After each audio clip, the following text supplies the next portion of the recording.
শ্রী শ্রী পূর্ণ ব্রহ্ম সুখদেব বাবার জন্মদিন উপলক্ষে বিশ্ব সুখ সেবাশ্রম সংঘ ও বিশ্ব সুখ মিলন মঠ বিকিহাট কাটোয়া পূর্ব বর্ধমান 56তম হোলি ও দোলযাত্রার শুভ সূচনা হয়ে গেল বৃহস্পতিবার 13ই মার্চ। আর আপনারা দেখছেন সেই চিত্র এন নিউজ লাইভ এক্সক্লুসিভ ও ইউটিউব থেকে। হোলি ও দোলযাত্রা উপলক্ষে প্রতিদিনই রয়েছে বিভিন্ন ধরনের সাংস্কৃতিক অনুষ্ঠান, বাবার নাম কীর্তন, বাউল গান, কবি গান। পশ্চিমবঙ্গ ছাড়াও পশ্চিমবঙ্গের বাইরে ভারতবর্ষ থেকে লাখো লক্ষ লক্ষ সুখদেব বাবার ভক্ত ডঙ্কা কাশি নিয়ে ছুটে এসেছেন। শুক্রবার 14ই মার্চ সকাল 5 হইতে 12টা পর্যন্ত চলে আবির খেলা। শনিবার প্রভাত ফেরিতে হাজারো হাজারো ভক্ত গ্রামবাসী নগর ভ্রমণে অংশগ্রহণ করে। প্রতিদিনের বিভিন্ন ধরনের অনুষ্ঠানের মধ্যে বৃহস্পতিবার 13ই মার্চ ছিল রক্তদান শিবির ও বসে আঁকো প্রতিযোগিতা। রক্তদান শিবিরে অন্তত 70 জন রক্তদাতা জাতি ধর্ম বর্ণ নির্বিশেষে রক্তদানে অংশগ্রহণ করে। এদিন এন নিউজ লাইভ এক্সক্লুসিভের মুখোমুখি হয়ে রক্তদান শিবিরের এক কর্মকর্তা জানালেন, রক্তদান মহৎ দান, এ দানের কোনো বিকল্প হয় না। জীবনে অন্তত তিনি 80 বারের বেশি রক্তদান করেছেন। ভবিষ্যতে সুযোগ পেলে আরও রক্তদান করবেন। এছাড়াও দিন রাত্রি উল্লেখযোগ্য সুখদেব বাবার নাম সংকীর্তন, সন্ধ্যাকালীন বাউল গান এবং রাষ্ট্রীয় পুরস্কারপ্রাপ্ত কবিয়াল অসীম সরকার ও প্রভাত সরকারের কবি গান, নরনারায়ণ সেবার দৃশ্য ছিল অন্য ধরনের।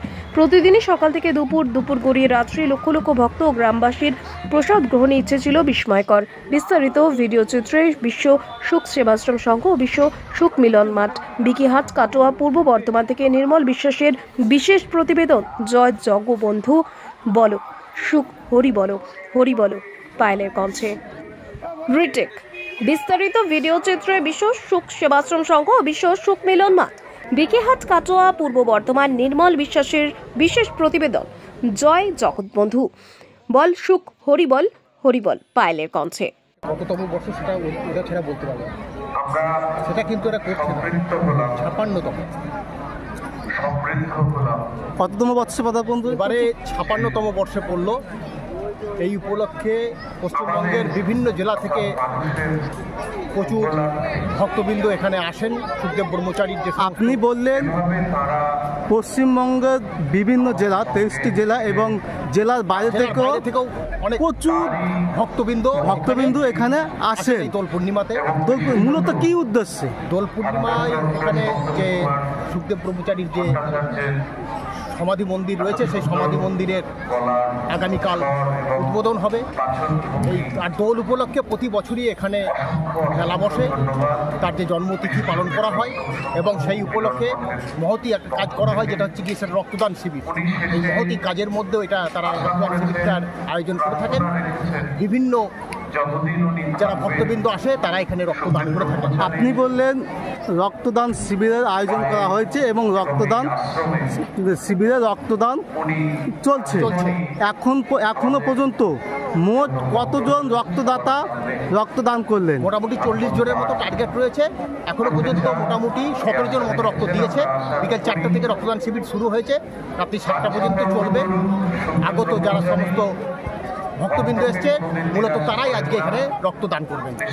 বলা হয় রক্তদান মহৎ দান। একজনের রক্ত কার শরীরে যাচ্ছে কেউ জানে না। রক্তদান মহৎ দান, রক্তদান বাঁচায় প্রাণ। হ্যাঁ, আপনি কি এই যে রক্তদান শিবিরে আপনি কি রক্ত দিয়েছেন? আমি এ পর্যন্ত 84 বার রক্তদান করেছি। রক্তদানকে মহৎ দান বলা হয় কারণ হচ্ছে গিয়ে যিনি রক্তদান করছেন তিনি জানেন না কার শরীরে এই রক্তটা যাবে। জীবিত অবস্থায় এই যে রক্তদানের যে মহত্ব, এইটাই হচ্ছে কি সেজন্য মহৎ দান বলা হয়। রক্তদান করে এখন বর্তমানে 3 থেকে 4 জনের প্রাণ রক্ষা করা যায় একজনের রক্তে। সুতরাং যারা রক্ত দিতে ভয় পায়, পরিবারের বাধা আছে, বিভিন্ন কুসংস্কার রয়েছে, সেইগুলো দূর করে মানুষ রক্ত দিতে এগিয়ে এলে পরে রক্তদানের পাশাপাশি মানুষের প্রাণ যেরকম রক্ষা হবে, তার চেয়ে বেশি সুস্থ থাকবে যিনি রক্তদান করছেন। ক্যান্সারের ঝুঁকি কমে, হার্ট অ্যাটাকের ঝুঁকি কমে, শরীরে রোগ প্রতিরোধ ক্ষমতা বৃদ্ধি পায়। বিভিন্ন রোগ প্রতিরোধ ক্ষমতা বৃদ্ধি পাওয়ার ফলে তার শরীরে নতুন রক্ত তৈরি হওয়ার ফলে তার কাজকর্মের আরও উদ্যম বাড়ে। সুতরাং রক্তদান করে যেরকম রোগীর প্রাণ রক্ষা হয়, পাশাপাশি নিজে অনেক বেশি সুস্থ এবং ভালো থাকা যায়। যারা রক্ত দিতে ইচ্ছুক এখনো পর্যন্ত দিয়ে উঠতে পারেনি, তাদের উদ্দেশ্যে কি বার্তা দেবেন? রক্তদানের প্রতি মানুষের একটা ভয় রয়েছে, একটা ভীতি রয়েছে, তারপরে কুসংস্কার রয়েছে এবং পরিবারের বাধা রয়েছে। আসল কথা তাদের কাছে রক্তের যে বিজ্ঞান, সেই বিজ্ঞানটা যতক্ষণ পর্যন্ত তিনি জানতে না পারছেন ততদিন পর্যন্ত তিনি রক্তদানে পিছিয়ে যাবেন বা ভয় পাবেন। কিন্তু রক্তদানের এই বিজ্ঞানটা যদি জানতে পারি যে একজন পুরুষ মানুষ 90 দিন অন্তর বছরে 4 বার রক্তদান করতে পারবেন, একজন মহিলা বছরে 3 বার রক্তদান করতে পারবেন, এই যে রক্তের যে বিজ্ঞানটা আছে এই বিজ্ঞানটাকে যদি আমরা জানতে পারি তাহলে রক্তদানের প্রতি মানুষের আগ্রহ বাড়বে, আগামী প্রজন্ম রক্তদান করতে এগিয়ে আসবেন, তাহলেই রক্তের ভাণ্ডার পরিপূর্ণ থাকবে। রক্তের প্রয়োজনে রোগীর পরিবার তারা নির্দিষ্ট গ্রুপের রক্ত ব্লাড সেন্টারগুলি থেকে পেতে পারবে। বলা হচ্ছে যে বর্তমান যুব সম্প্রদায় মোবাইলের প্রতি এতটা আসক্ত হয়ে পড়েছে যে পোলট্রি ফার্মের মধ্যে তারা ঢুকে গেছে। তাদের উদ্দেশ্যে রক্তদান এই শিবিরে উপস্থিত হওয়ার জন্য কী বার্তা দেবেন? দেখুন, যুগের পর যুগ একটা করে পরিবর্তন অবশ্যই আসে। সোশ্যাল মিডিয়ার মাধ্যমে একটা সুবিধাও হয়েছে, মানুষ জানতে পারছে যে রক্ত দিলে পরে কি কি ভালো হয়, কি কি তার শারীরিক প্রতিবন্ধকতাগুলো দূর করতে পারা যাবে, নিজে কতটা ভালো সুস্থ থাকতে পারবে। সোশ্যাল মিডিয়ার মাধ্যমে ভালো যেরকম আছে, খারাপের দিকটা বাদ দিয়ে আমরা যদি ভালো দিকটা বেছে নিই তাহলে কিন্তু বর্তমানে আগামী প্রজন্ম কিন্তু অনেকেই রক্ত দিতে এগিয়ে আসছেন। রক্তদান করার প্রবণতা মানুষের অনেকাংশেই বেড়েছে। সুখদেব বাবার নামে একবার জোরে হবে জয় সুখহরি বাবা। ওই যে রয়েছেন মহারাজজি বাবা পাশেই আমাদের। সেই সুখদেব বাবার মাহাত্ম্য বোঝার জন্য বাবাকে এই দিন আসলে যার বিশেষ কোনো যদি অসুবিধা না থাকে সে বাড়িতে থাকতে পারে, আর বাড়িতে থাকলেও সে ছটফট করে যে বাবার আশ্রমে যেতে পারলাম। কত মানুষে কান্না করতেছে আর ফোন করতেছে, দাদা আমাদের একটু ভিডিওতে দেখান, আমি এই কারণে যেতে পারলাম। এই সুখদেব বাবা ছিল মহৎ মানুষ, তার কাছে কোনো জাতিভেদ ছিল না, হিন্দু মুসলিম বৌদ্ধ খ্রিস্টান ছিল না, তার কাছে সবই। কবে থেকে শুরু হয়েছে এই মিলন মহোৎসব বা মিলন ধর্ম? আমি ঠিক আমার কতদিন চলবে এই অনুষ্ঠানটা? এইটা আমাদের আজকে হচ্ছে তোমার 13 তারিখ। 13 তারিখ থেকে আমাদের এই অনুষ্ঠান, 13 থেকে আপনার 13, 14, 15, 16, 17, 18 তারিখ পর্যন্ত এই অনুষ্ঠান চলবে। এবছর তো বাবার মন্দির উদ্বোধন রয়েছে, মন্দির উদ্বোধনে স্পেশাল কারা কারা আসছে? স্পেশাল আমরা সিএমের সাথে যোগাযোগ করার চেষ্টা করেছিলাম, খবর উনি হয়তো আসতে পারবেন না, বলেছিল যে আমার বিশেষ কাজের জন্য আমি যেতে পারব না, তবে আমি পঞ্চায়েত মন্ত্রী যিনি আছেন আমি ওনাকে পাঠানোর চেষ্টা করব। টানা 6 দিন প্রোগ্রাম রয়েছে, ভুল বললাম, 6 দিন দিন এবং রাত্রি মিলে টানা প্রোগ্রাম রয়েছে। একটু কি কি প্রোগ্রাম রয়েছে যদি জানান এবং কারা কারা প্রোগ্রামে আসছেন? না দেখলে ঠিক কতটা থাকে না। প্রতি বছর অসীম সরকার ওনার কবি দল নিয়ে আসতেন, এবছর কি উনি আসছেন? এবার অসীম সরকার অবশ্যই আসবেন, আগামীকালে আগামী পরশু দিন। কালকে একজন বিশিষ্ট শিল্পী এসছে, একদম আমার ঠিক নামটা মনে নেই, সেটা সন্ধ্যা 6টার দিকে বিশিষ্ট শিল্পী আসছেন পালা কীর্তন করার জন্য। বাবার নামে একবার জোরে হবে? হ্যাঁ অবশ্যই। জয় জয় বিশ্ব সুখ হরি প্রেমানন্দে হরি, জয় সুখ হরি জয়। আপনার নাম? আমার নাম হচ্ছে হরিচাঁদ ব্রহ্মচারী। আমাদের কাছে হিন্দু মুসলিম, আমি আগেই বলে গেছি, ঠাকুরের কাছে হিন্দু মুসলিম বৌদ্ধ খ্রিস্টান কোনো জিনিস ছিল না। ঠাকুরের কাছে একজন এসে প্রশ্ন করেছিল যে বাবা এত হিন্দু মুসলিম দাঙ্গা, তা তোমরা যারা মহাপুরুষ আছো তারা তো কিছু একটা প্রতিবাদটা দিতে পারো, কিছু তো একটা করতে পারো। মানে তারা চেয়েছিল যে মহাপুরুষেরা তো অলৌকিক শক্তি দিয়ে অনেক কিছু করতে পারে। তা ঠাকুর তার উত্তরে বলেছিলেন, বিধাতার বিধানে মানুষ এক জাতি, সৃষ্টির রহস্যে পুরুষ ও প্রকৃতি। এখানে আমি মানুষের মধ্যে কোনো ভেদাভেদ নাই। এই যে যারা হিন্দু মুসলিম করে এরা বোঝে না, এরা বোঝে না, এরা যদি বসতো এটা সব এরা করতো না। আপনি রক্তটা যখন হসপিটালে রক্তটা দিতে যাচ্ছেন, কে মুসলিমের রক্ত নিচ্ছেন না কোনো বৌদ্ধর রক্ত নিচ্ছেন না খ্রিস্টানের রক্ত দিচ্ছেন, আপনি কিন্তু বুঝতে পারবেন না। ওই জায়গাটা যদি আমার এক থাকে তাহলে আমি কেন যাচ্ছি?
করবো আপনারা এখন করবেন।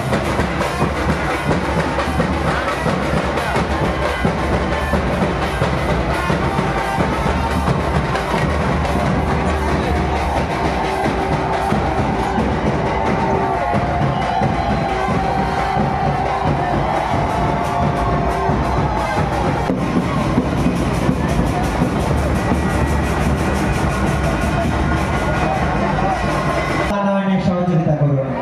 জয় সুখহরি। আপনাদের কাছে অনুরোধ, আপনারা আর আসরে উঠবেন না। আমাদের পরবর্তী অনুষ্ঠানের প্রস্তুতি এখন থেকে শুরু করতে হচ্ছে, তাই অনুরোধ করবো আপনারা আর আসরে উঠবেন না। আসরের দায়িত্বে যারা আছেন ভলেন্টিয়ার্স, অনুরোধ করবো আপনারা সহযোগিতা করবেন। যে সুন্দর দিন আসছে, আমি সকলকে অনুরোধ করব আপনারা বিশ্রাম নিন, ঠাকুরের প্রসাদ গ্রহণ করুন এবং ভোর ভোর উঠে ঠাকুরের পাদুকাতে আপনারা বলি যে আবির দিয়ে প্রত্যেকের মধ্যে ভাব বিনিময় করুন এবং বেলা 9টার সময় খুব সুশৃঙ্খল ভাবে বসে অক্লান্ত পরিশ্রমের মাধ্যমে এবং আমরা ঠাকুরের সুযোগ্য সন্তান হিসাবে আমার সুশৃঙ্খল পড়ানো হয়ে কালকে আমরা আবার একটি দিক দর্শন আমরা তৈরি করব। জয় সুখহরি। আমরা আগামী দিন আবার আসবো, আমরা মহারাজদের প্রতিশ্রুতি দেব যে আপনারা কাজ চালিয়ে যান, আমরা আপনাদের সঙ্গে আছি।